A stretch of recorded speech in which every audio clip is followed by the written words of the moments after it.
vou chamar aqui o nosso amigo Maurício Ambrosi, do escritório Transa, Bravo e Ambrosi, mais um representante mexicano.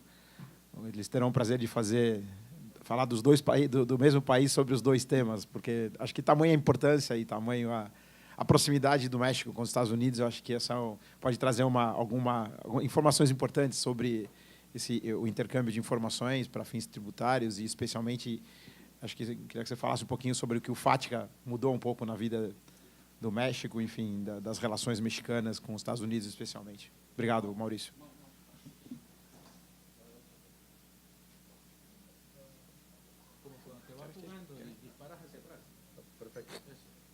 Gracias, Luis.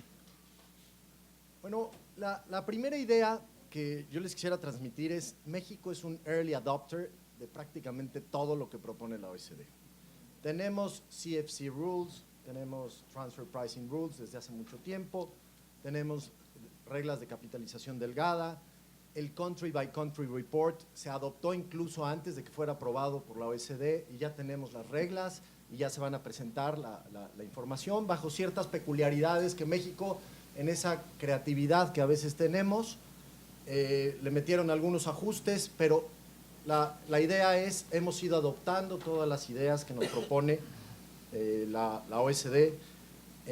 Incluso estamos participando activamente en el tratado que va a derivar de todo lo que es BEPS, en ideas de establecimiento permanente, en ideas de entidades transparentes, y hay una creatividad también que está aportando México para la OECD en este sentido. También hemos adoptado reglas BEPS en materia de deducciones a pagos de paraísos fiscales y otro tipo de reglas, incluso antes de que fueran aprobados por la OECD. Entonces, sobre esa base vamos a platicar un poco del intercambio de información. Vamos a platicar brevemente de lo que son las reglas de paraísos fiscales para efectos de México, que están desde 1997, como ya comentó mi socio Mauricio Bravo. Los acuerdos que tiene México para el intercambio de información, lo que ha sucedido con FATCA, lo que ha sucedido con la convención que comentaba Jorge, que es la convención multilateral en materia fiscal, con CRS y algunos cambios domésticos que hemos tenido en nuestra legislación.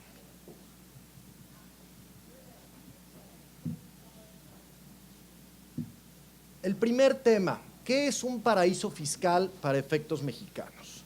Este es cuando los mexicanos participan en figuras jurídicas o entidades jurídicas que no paguen impuestos en su lugar de origen o paguen menos del 75% del impuesto que se pagaría en México.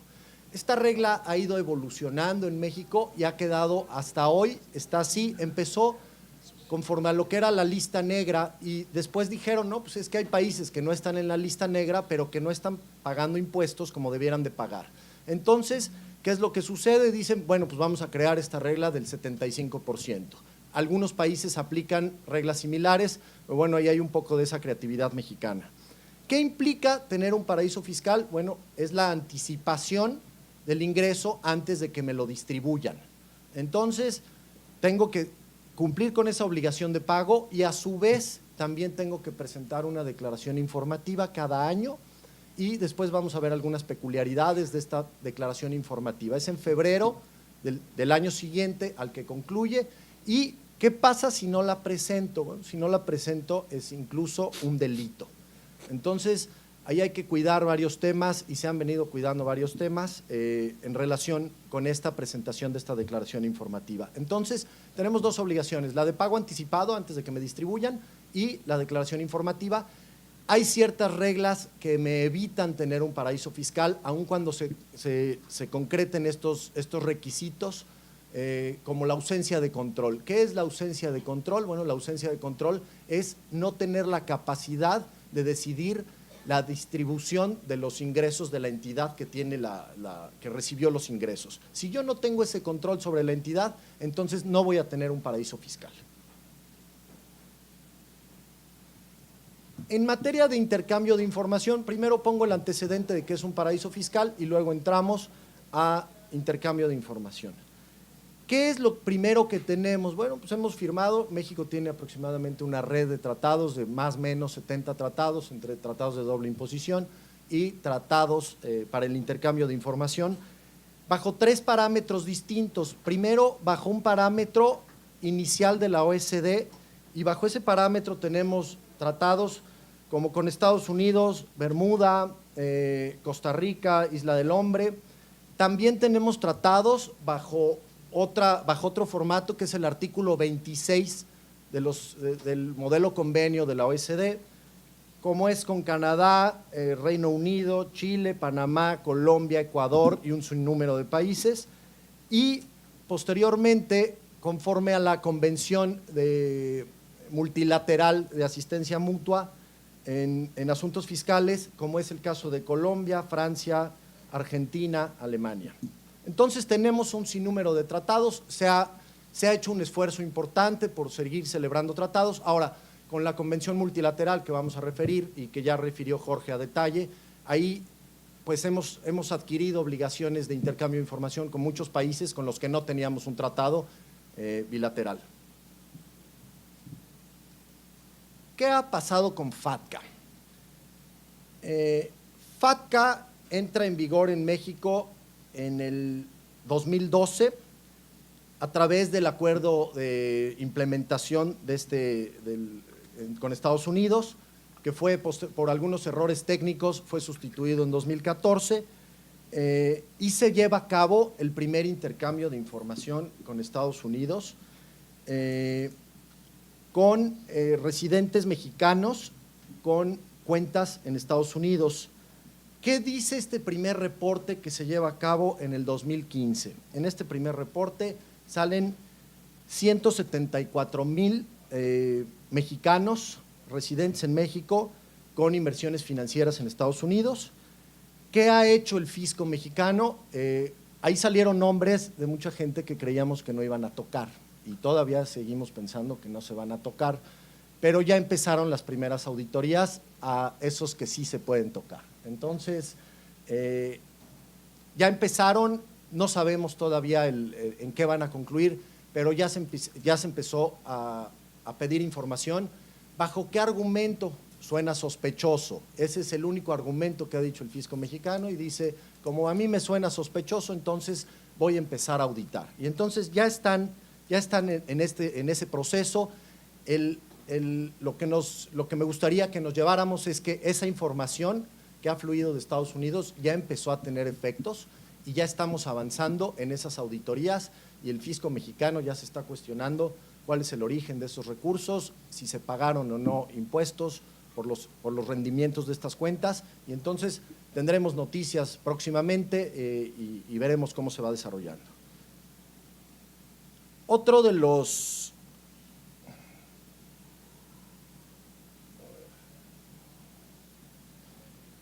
en la Convención de Asistencia Mutua también somos early adopters, y desde 2010 entra en vigor en México en el 2012.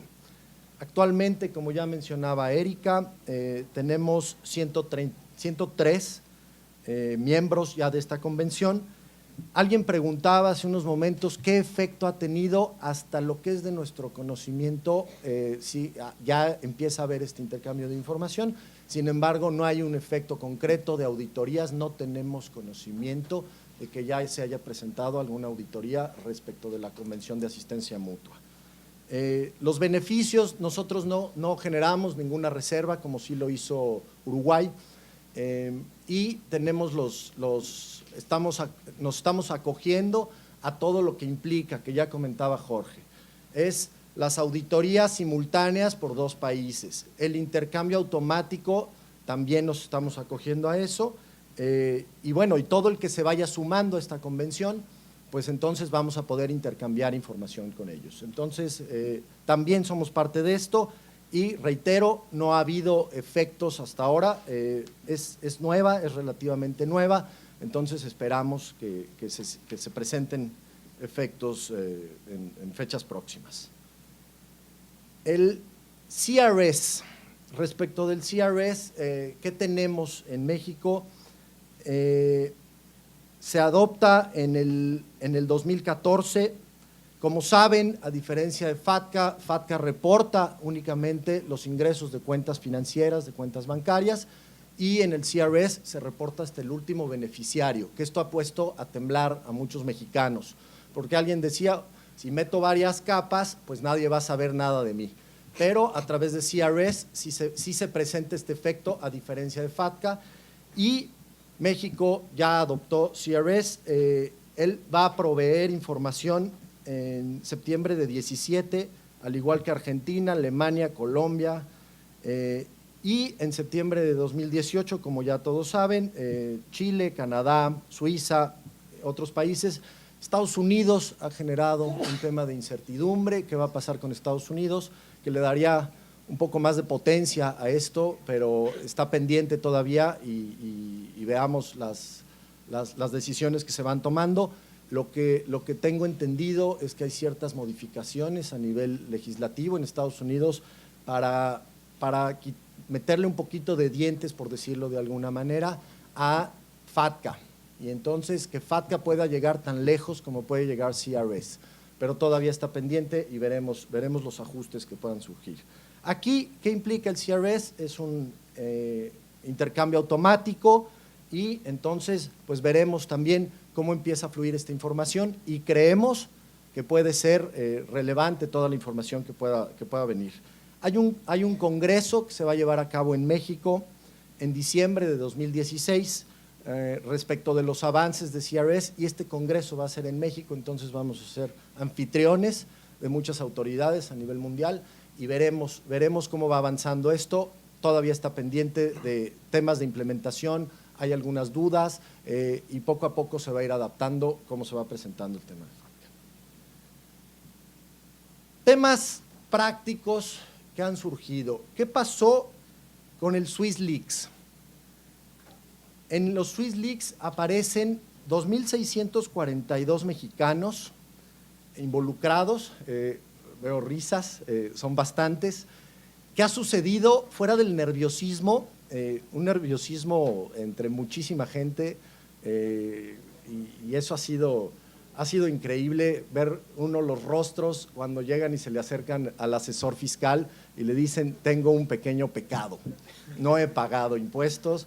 Y entonces, con el Swiss Leaks, mucho nerviosismo, pero hasta ahora no ha habido, al menos del conocimiento nuestro, auditorías diferente a lo que ha ocurrido con el Panama Papers, del cual resultaron 296 mexicanos involucrados hasta ahora, de los cuales la autoridad fiscal mexicana que ha dicho vamos a ir con todo. El problema es que empiezan a salir nombres que nuevamente no se pueden tocar, nombres de políticos, de funcionarios importantes, nombres de empresarios importantes, artistas. Y entonces artistas también. ¿Qué ha sucedido? El primer paso que toma el fisco mexicano dice vamos a identificar a estos 296, ha sido imposible identificarlos porque los domicilios están mal, porque los nombres están mal o son nombres creados y entonces es sumamente difícil identificarlos, pero la buena noticia o mala noticia para los que están involucrados es que de estos 296 ya 154 han sido identificados. ¿Qué está haciendo la autoridad? Aun cuando creo que no tienen la capacidad para analizar toda la información que se está recibiendo y que se va a recibir con motivo del convenio de asistencia mutua, con motivo del CRS, con motivo de este Panama Papers, es demasiada información y vemos difícil que la puedan asimilar. Sin embargo, la amenaza sí está y la autoridad fiscal mexicana ha dicho, el que no pague impuestos vamos a ir con todo contra él.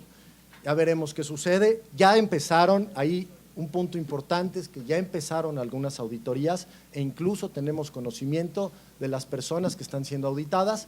Veremos cómo evoluciona y el hecho de estar en Panama Papers, como ya se comentó, no implica que no se hayan pagado. Simplemente si yo demuestro que se ha pagado, bueno, pues entonces no tendré un problema. Si yo no demuestro que se ha pagado impuestos, ya sea sobre el origen, Si el origen tiene un plazo mayor a 5 años, que es el Statute of Limitations en México, entonces no tenemos tema, salvo por los ingresos que ha venido generando por los últimos 5 años ese capital. Veremos qué sucede. Las auditorías ya están iniciadas, algunas, son pocas, pero veremos qué sucede. Algunos contribuyentes, en vez de hacerles una auditoría directa a través de notificación, simplemente se les manda una figura que en México existe, que es una invitación a corregirse. Esta invitación, de alguna manera, no es formal, pero pues el que la recibe sabe que si no la atiende, entonces puede recibir una auditoría al final del camino, lo cual pone nerviosismo. Habrá quien juegue sus cartas, su juego, de no atender estas invitaciones, y habrá quien sí atiende estas invitaciones, y veremos, todavía no lo sabemos, pero hay muchos contribuyentes mexicanos involucrados. ¿Qué cambios domésticos hemos tenido con motivo de toda esta situación? Viene la OECD a partir del Panama Papers, del Swiss Leaks, y le dice a México, México, tienes que poner medidas más concretas, porque había una excepción respecto de paraísos fiscales, respecto de la lista negra. ¿Qué pasaba con la lista negra? Si yo estaba en la lista negra y tenía un acuerdo de información con el país de la lista negra, entonces no tenía que presentar la declaración informativa, la que referimos al inicio, y que implica, el no cumplimiento implica una pena incluso corporal que puede ser prisión. En ese caso, cuando se tenía inversiones en estos territorios, bueno, estaba relevado por una norma administrativa que la puede modificar no a través de Congreso, no a través del Congreso, sino las propias autoridades fiscales, que era un beneficio que me decía, si tienes acuerdo de intercambio de información, no tienes que reportarlo. A partir de que surge todo esto de Panama Papers, que surge el Swiss Leaks, le dice una recomendación de la OECD a México, le dice, México, tienes que eliminar esa regla administrativa. ¿Y qué sucede a partir de ahora? Que ha generado nerviosismo, e incluso el día de hoy estoy recibiendo correos de este tema diciéndome qué vamos a hacer, porque a partir del 1 de agosto se elimina esta facultad que se tenía de no presentar esta declaración informativa, y por lo tanto, bueno, pues el que tenga inversiones en estos territorios de la lista negra, pues tiene que reportarla al fisco. ¿Y qué se reporta? Pues se reporta absolutamente todo, lo vinculado con esas cuentas, con esas inversiones, con esas acciones que se tienen en esta lista negra. Entonces, hay nerviosismo, son cambios que están surgiendo, esto es sumamente reciente, es de hace unos días, y veremos las reacciones. Hay quien me dice, ¿y qué vamos a hacer? Pues quizás la opción es pagar, aunque ante la presión, quizás el fisco mexicano, como otras veces lo ha hecho, puede echarse para atrás y decir simplemente volvemos a generar este beneficio, pero no lo sabemos hasta ahora. Y el punto importante es que el intercambio de información, el ataque a las inversiones en paraísos fiscales es frontal hasta ahora. Veremos qué se hace con los recursos que se lleguen a obtener de esto. Todavía no se sabrá, y ojalá que en México aprendamos también a gastar, porque ya se comentaba hace unos minutos de que la recaudación ha aumentado significativamente en México, pero al mismo tiempo el gasto no es el mejor, como sucede en varios países de América Latina. Vemos políticos ricos, vemos mal gasto, vemos poca inversión, y entonces veremos qué sucede con todo este intercambio de información, con toda esta proactividad que está teniendo México. Hay algunos cambios adicionales en legislación interna, como hay una ley antilavado. Esta ley antilavado pretende limitar los pagos en efectivo, y cuando se hagan cierto tipo de pagos se tienen que reportar a una autoridad que no forma parte del fisco, pero que está totalmente vinculada. ¿Qué se está tratando de hacer? tener un poco de control sobre las actividades que estamos llevando a cabo, sobre las actividades en efectivo, sobre los pagos de cierta cuantía, y entonces, bueno, son medidas vinculadas. Erika comentó que hubo un decreto de repatriación, si no mal recuerdo, 2005, hace algunos años. Sí hubo un decreto de repatriación, tenía ciertos beneficios, que funcionó muy bien. Incluso tuvimos lo que se llamaba el pago anónimo. El pago anónimo, por recomendación de la OSD, dijo no lo vuelvas a aplicar, no nos gusta. Y como México es muy obediente, ya nos avisaron. Yo la semana pasada estuve en un congreso con las autoridades fiscales y comentaron expresamente este pago anónimo no vuelve a existir. ¿Por qué el pago anónimo? Por el tema de seguridad. A los contribuyentes que tienen mucho dinero afuera no les gusta que esa información llegue al fisco mexicano. ¿Por qué? Por tema de secuestros, por tema hay un miedo. Y entonces dicen, hay gente que tiene temas de no pagos y dicen, aunque me pase lo que me pase, no lo voy a traer o no lo voy a repatriar o no voy a declarar por el miedo a que la autoridad fiscal haga un mal uso de esa información. Entonces, ese pago anónimo ya no va a existir. Acaba de haber otro beneficio de repatriación que terminó en este año, hace unos meses. Esa repatriación, a diferencia de otras que se comentaron, esa no funcionó para nada porque el beneficio era muy pequeño, no había prácticamente un beneficio. Me decían, te voy a eliminar las multas, muchas gracias, pero si hago un pago espontáneo, no implica un pago de multas. Entonces no me estaba otorgando beneficios y los contribuyentes que decidieron simplemente no hagamos nada. Eso es lo que hay en materia de intercambio de información y eso es lo que les queria transmitir brevemente. Muchas gracias, Maurício. Não sei se alguém tem alguma dúvida, por isso que o México tem, como eu comentei, tem tantos estúdios fiscais, porque não diferente do Brasil, é um país bastante complexo e pela proximidade com os Estados Unidos, evidentemente, é sempre um early adopted. Early adopted. Provavelmente isso nos leva a ser dessa forma. Obrigado, Maurício. Muchas gracias.